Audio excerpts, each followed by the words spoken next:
Assalamualaikum, Salam, weh Wan. Mau terbang ke? Nah, bomba mana pi minta nampak nama. Mana kunci tu? Oh, dalam ni sikit. Oh, tu je. Ui. Ni apa? Warna hitam tu orang beli tu. Kata baru aku beli tu. Hitam boy. Kata pesona lah. Pesona pun. Aku beli koyak plastik tu. Tengok ni.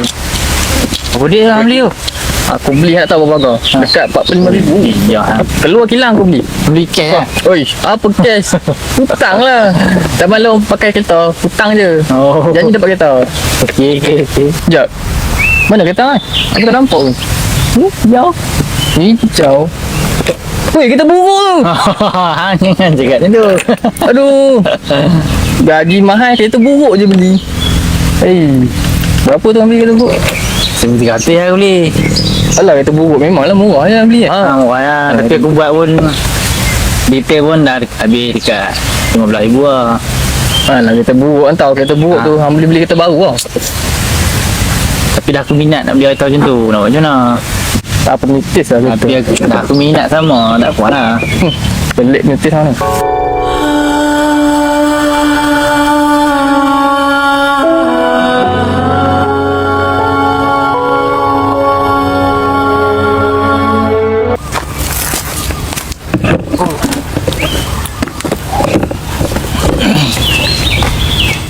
Weh, Wan. Apa masalah jual kereta tu? Aku jual kereta tu sekarang ni sebab aku dah pakai dekat 9 tahun. So sekarang ni kan tahu, aku plan nak pakai Honda. Anjir, apa dia kereta? Kereta tu aku jual dalam 15,000. Lebih banyak lah. Weh, aku bayar beda. Sebab tu yang aku sekarang ni plan, aku nak beli Honda pula. 15. Alah, macam kereta tu aku tahu kalau jual pun bukan ada orang nak pun, terburuk ke. Amir, tolonglah. Tukarlah kereta. Lu pakai kereta buruk, mesti buruk je tu. Tengok nanti kalau ada masa aku jual lah.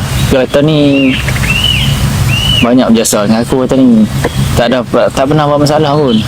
Mesti buruk tu, kalau hang jual, tak ada orang nak tu. Ketinggalan zaman tu.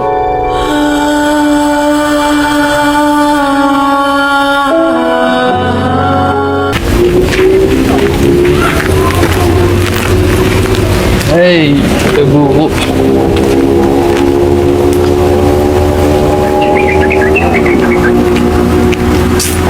Assalamualaikum. Assalam. Ni kereta apa? Ya dah, kereta buruk ni kereta dia ni. Oh, kereta dia. Kereta dia.